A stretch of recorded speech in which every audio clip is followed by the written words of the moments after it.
are finally at the last of the schedules. Congrats if you've made it this far. We've just got a little bit more to go in terms of filling out these forms, but keep your eyes on the prize here, and we will get there. Schedule J asks for your expenses, and so you are basically just asked to fill out what's your monthly expenses. What do they look like? What kind of bills and utilities and expenses? Food. If you have a mortgage payment, if you have rent, what kind of expenses do you have? Please tell the bankruptcy court. So we're going to go ahead and go in and fill out Schedule J. Okay. I'll open this up, and here we are, Schedule J. We'll start by filling out Ashley's name, just like she filled it out.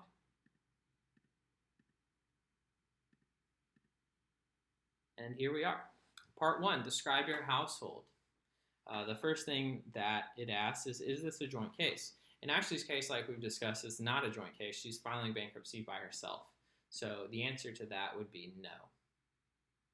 She doesn't have to go on and answer this follow-up question. Do you have dependents is the second question that this form asks. In her case, she does not. She's living with one of her relatives, I believe, but she doesn't have anybody she's taking care of. She doesn't have any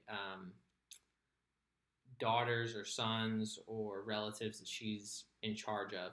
So she selected no. Obviously, if you do have dependents, you'd include them here and fill out their details here. Question 3, do your expenses include expenses of people other than yourself and your dependents? In Ashley's case, she selected no. If you do, you'd obviously select yes, and you'd probably fill out that information down here in Part 2 where it asks for more details about your monthly expenses. And that's what Part 2 is going to get into is let's get into the details about what your monthly expenses are and how they break down. So the first part of Part 2 is the rental or home ownership expenses for your residence. Now, in Ashley's case, you'll recall she doesn't own a home.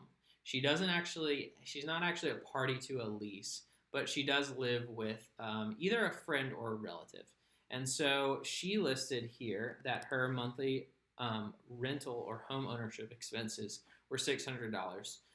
Presumably, this is a payment she made to either whoever she was living with to help pay for the mortgage or the rent. Even though she's not actually on the lease herself, she did help make rental payments, and that's why she included them here. So, if not included in line 4, include any other amounts that you have to pay on a monthly basis for these things. Real estate taxes, property, homeowners insurance, home maintenance, homeowners association dues, things like that. In Ashley's case, since she was just helping out with the rent, she did not make any of these payments, and so all of them were 0. Obviously, if you have to make payments like that, like if you have an escrow account with your mortgage company for real estate taxes or property insurance, you would probably include that here, if not already included in this monthly amount. Okay. Question 5. Additional mortgage payments for your residence, such as home equity loans. In Ashley's case, she doesn't have any mortgage payments. She doesn't have a mortgage, so she put 0 here. Moving on, utilities. So Ashley did help pay utilities, at least in part, and so she did list payments for these amounts. For electricity, heat, and natural gas, she said $289 a month. For water, sewage, and garbage collection, she included $87 a month. For telephone, cell phone, internet, satellite, and cable services, she included $144 a month. And nothing for other. She did not have any other related utility expenses. And so, obviously, what you'd need to do in your situation is go and find your monthly utility bills and include them here. And if you have something besides, cable, water, electricity, heat, things like that, you'd include them here. Moving on, food and housekeeping supplies. For Ashley, she estimated that she had $250 a month for food and housekeeping costs. For these next few items, keep in mind that she didn't have any kids or dependents, so these are probably going to be more limited than you may have. But Ashley, for question 8, put 0 for children and children's education costs. For 9, clothing, laundry, and dry cleaning, she estimated $0 for this. You may have more in this, and if so, put the estimate you have for clothing, laundry, and dry cleaning. For personal care and products, Ashley also put $0. For medical and dental expenses, she also estimated $0 on a monthly basis. Now keep in mind things always can come up. She might have, medical expenses that pop up unexpectedly, but that's not really what this form is asking for. It's asking you to estimate your monthly costs for these amounts. So in this case, Ashley doesn't estimate that she has any monthly medical or dental expenses.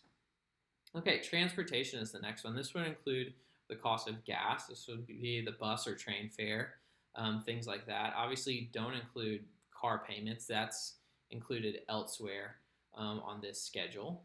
But in Ashley's case, she estimates that she's got $300 per month for these types of costs.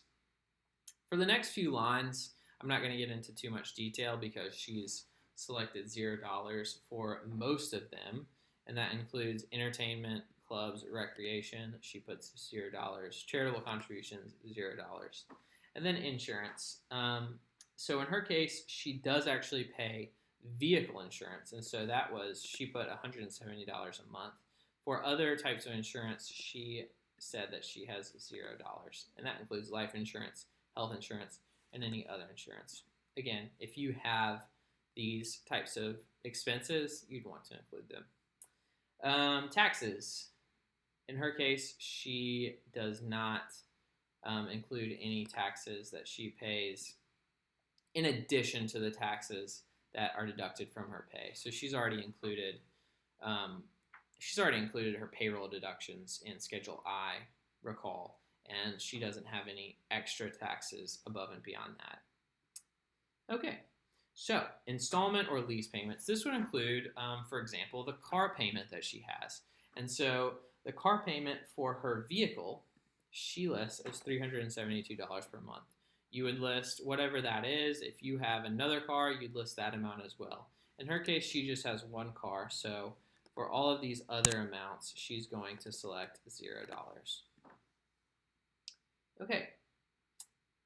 18 asks for alimony, maintenance, child support, payments like that. In Ashley's case, she doesn't have any children. She's going to select $0. Obviously, if you have those payments that you are required to make by law, you'd need to include those. 19, other payments you make to support others who do not live with you. In Ashley's case, she selects $0 again. And 20, other real property expenses not included in lines 4 and 5 of this form are on Schedule I. So again, Ashley doesn't own real property. She doesn't own real estate, and she doesn't own a home. So this is going to be pretty simple for her to fill out. It's going to be 0 for each, and that's how she fills it out. For 21, other expenses, and specify them here if you have other monthly expenses that are not already listed above. 22, calculate your monthly expenses. So what Ashley did was she added up all of these amounts above, and they came out to a total of 2,212. That's her total monthly expenses.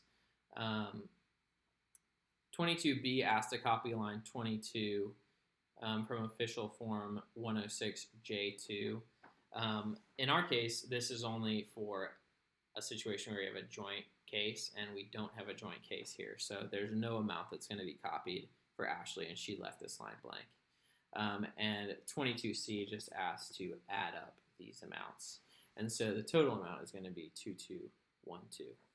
Now, 23 is calculate your monthly net income. So that's going to be what do you make minus what are your expenses. For line 23A, we're going to go in, and if you recall from Schedule I, go back to your Schedule I and find what you listed as your combined monthly income in that schedule. In Ashley's case, you might recall her total monthly income was $22.57. And then 23B is going to say copy line 22C from above, 2212. So her total net income for the month is $45. And you can see that's this number minus this number. Do you expect an increase or decrease in your expenses within the year after you file this form? In Ashley's case, she selected no. Of course, if you do expect an increase or decrease for any reason, you'd explain that here. And so that's the end of the form. We'll go ahead and save as Schedule J. And I'll go back into my file for Ashley, pick Schedule J, and go ahead and upload it. And that's that. You'll see Schedule J appears, and we'll select completed and mark that as complete. And so she's only got the summary of her assets and liabilities left under this section, and then we'll be completely done with the schedules. So we'll see you in the next video. Thanks.